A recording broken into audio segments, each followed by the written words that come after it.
सर्वेभ्यो नमो नमः। सर्वेषां छात्राणां CBSE संस्कृतशिक्षणे स्वागतमस्ति। छात्राः, अद्य वयं षष्ठीकक्षायाः रुचिरा इति संस्कृतपाठ्यपुस्तकस्य पञ्चमं पाठं पठामः। अद्य अस्माकं पञ्चमस्य पाठस्य नाम अस्ति वृक्षाः। वृक्षाः इति विषये भवन्तः सर्वे पूर्वं जानन्ति एव। वृक्षाः मानवानां संरक्षणं कुर्वन्ति। वृक्षाः पर्यावरणस्य संरक्षणं कुर्वन्ति। वृक्षाः अस्मभ्यं प्राणवायुः ददति। वृक्षाः सर्वेषां जीवानां कृते महत्वपूर्णाः भवन्ति।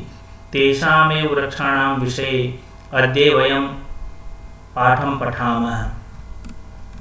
विद्यार्थियों, वृक्षों के महत्व के बारे में आप सभी जानते ही हैं। हमारे पर्यावरण की सुरक्षा में, मनुष्यों की रक्षा के लिए वृक्षों का महत्वपूर्ण स्थान है। वृक्ष इस धरती का सौंदर्य है। वृक्षों के बारे में जितना कुछ बोलें उतना ही कम है। आज हम इस कविता में वृक्षों के महत्व के बारे में ही पढ़ेंगे। सबसे पहले हम हमारी कविता का सस्वर वाचन करेंगे। एक बार आप सभी ध्यान से इस सस्वर वाचन को सुने, गुनगुनाएं और फिर दूसरी बार आप स्वयं इसका वाचन करके देखें। बहुत आनंद आएगा। वने वने निवसन्तो वृक्षाः, वनं वनं रचयन्ति वृक्षाः, शाखादोलासीना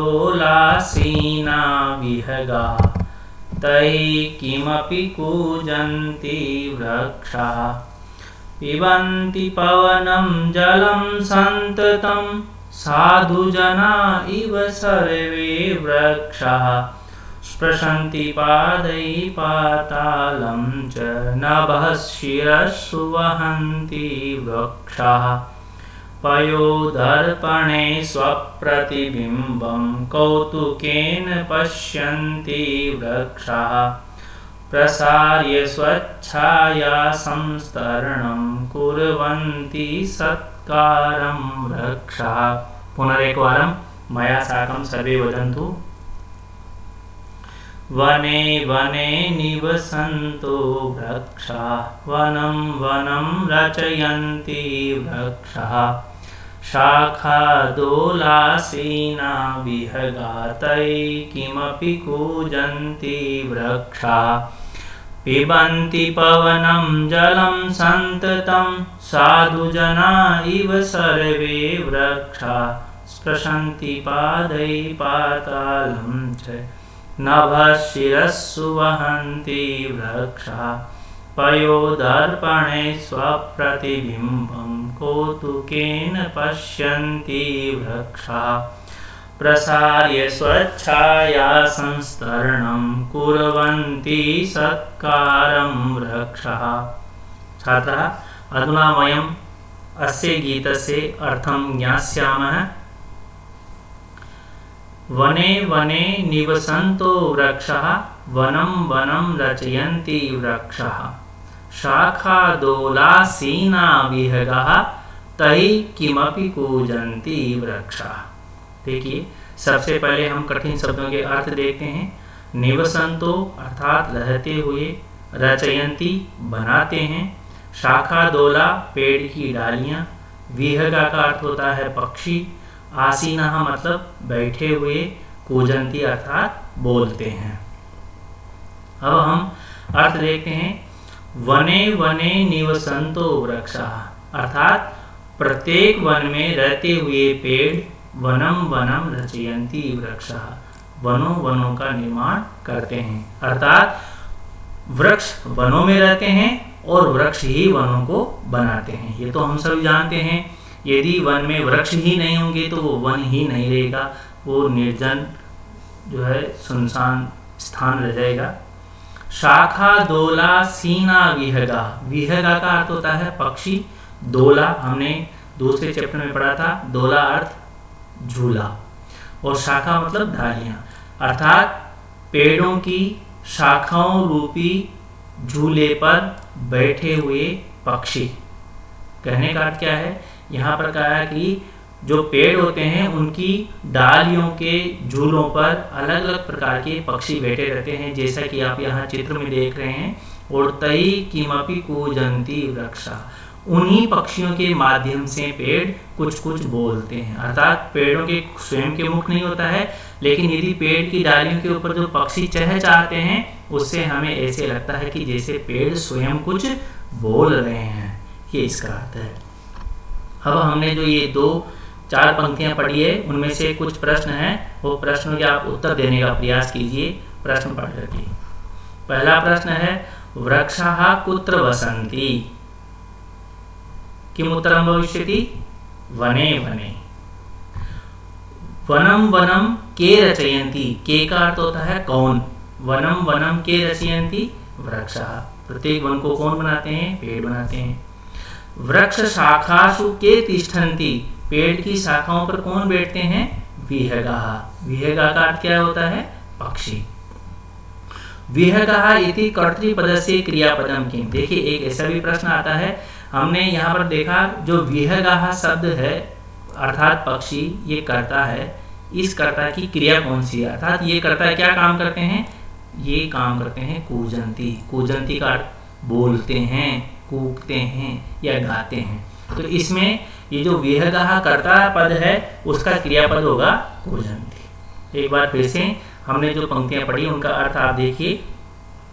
वन वन में रहते हुए पेड़ प्रत्येक वन को बनाते हैं, वृक्षों की डालियों के झूलों पर बैठे हुए पक्षियों के माध्यम से पेड़ कुछ बोलते हैं। आगे चलते हैं। पिबन्ति पवनम जलम संततम साधु जना इव सर्वे वृक्षाः स्पृशन्ति पादै पातालं च नभस्शिरस्सु वहन्ति वृक्षाः। देखिए शब्दार्थ, पिबन्ति अर्थात पीते हुए या पीते हैं, सततम मतलब लगातार, साधु जना मतलब सज्जन लोग, पादै अर्थात पैरों से, नभः आसमान को, और वहन्ति अर्थात धारण करते हैं।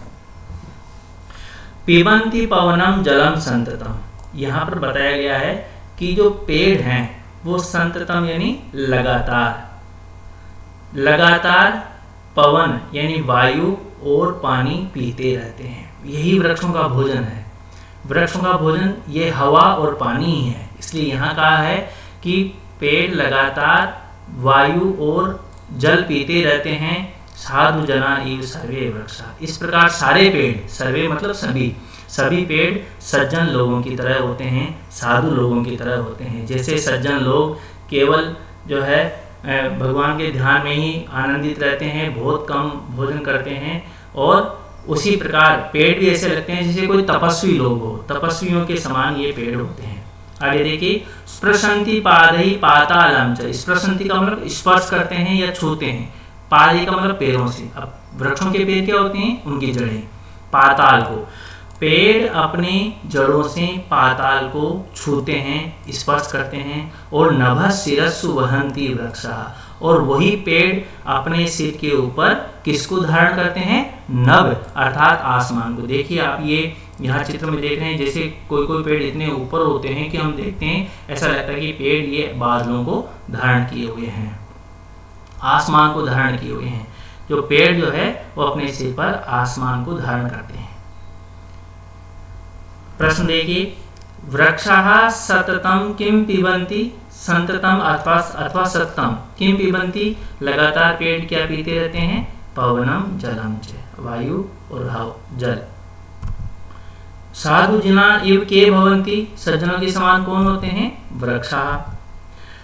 ते कही पातालम स्पृशन्ति? ते मतलब वे कौन? पेड़ किससे पाताल को छूते हैं? अभी हमने देखा था, पादै यानी जड़ों से। नभः शिरस्सु वहन्ति वृक्षाः, अस्मिन् वाक्ये क्रियापदम किम? ये यहाँ पर आपको एक वाक्य दिया गया है, इस पूरे वाक्य में आपको क्रियापद ढूंढना है। क्रियापद का मतलब होता है एक्शन वर्ड है, कोई जो काम किया जाता है वह क्रिया होती है। यहाँ पर पूरे जो है वाक्य में ये वहंती जो क्रिया है, ये शब्द है वो क्रियापद है, वहंती। एक बार फिर से इसका अर्थ हम पुनरावृत्ति करते हैं अर्थ की। वृक्ष लगातार हवा और पानी पीते रहते हैं, अर्थात यही इनका भोजन होता है। सभी पेड़ सज्जन लोगों के समान होते हैं। वृक्ष अपने पैरों अर्थात जड़ों से पाताल को छूते हैं और सिर पर आसमान को धारण करते हैं। पयोदर्पणे स्वप्रतिबिंबं कौतुकेन पश्यन्ति वृक्षाः प्रसार्य स्वच्छाया संस्तरणं कुर्वन्ति सत्कारं वृक्षाः। पयोदर्पणे अर्थात पानी रूपी कांच में, जैसे पानी को यहाँ पर क्या मान लिया है, कांच मान लिया है। स्वप्रतिबिंबम अर्थात अपनी परछाई को, कौतुकेन मतलब आश्चर्य से, पश्यन्ति मतलब देखते हैं, प्रसार्य अर्थात फैलाकर, संस्तरण में बिछोने को, और सत्कारम का होता है सम्मान। देखिए इसका अर्थ है वृक्ष पानी रूपी कांच में अपना प्रतिबिंब देखते हैं। यहाँ पर दिया गया है, देखो इस चित्र में भी आप देखे होंगे, जैसे ये पेड़ खड़े हैं, यहाँ पर ये पानी भरा हुआ है, तो ये पेड़ जो है की परछाई इस पानी में बन रही है, तो ऐसा लगता है कि जैसे ये पेड़ अपनी परछाई को स्वयं देख रहे हैं, वही बात इसमें बताया है। और वो भी कैसे देखते हैं, कौतुकेन आश्चर्य से, यानी वृक्ष पानी रूपी कांच में अपने प्रतिबिंब को यानी अपनी परछाई को बड़े ही आश्चर्य से देखते हैं।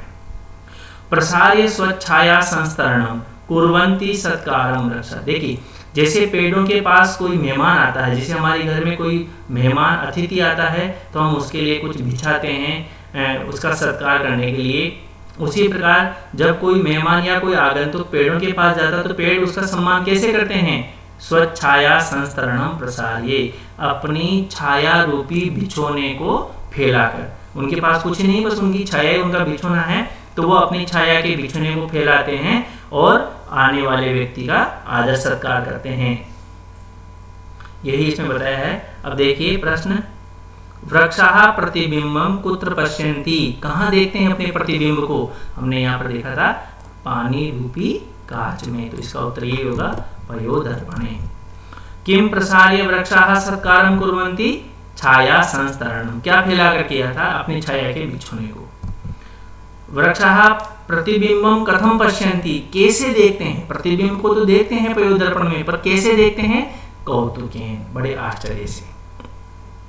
विश्राम वस्त्रम अस्य समानार्थक पदम किम अस्ति, छाया संस्तरणम। विश्राम वस्त्र यानी आराम करने का वस्त्र को क्या बोल सकते हैं हम, छाया संस्तरणम। वृक्ष अपनी परछाई को पानी रूपी कांच में बहुत आश्चर्य से देखते हैं। वृक्ष अपनी छाया रूपी बिछोने को फैलाकर आगंतुकों का सत्कार करते हैं, सम्मान करते हैं। छात्राः अस्मिन् पाठे वयं पठितवन्तः अस्मिन् पाठे वृक्षाणां महत्व विषये वर्णितम् अस्ति। वृक्षैः एव वनानां रचना भवति, पेड़ों से ही वनों की रचना होती है।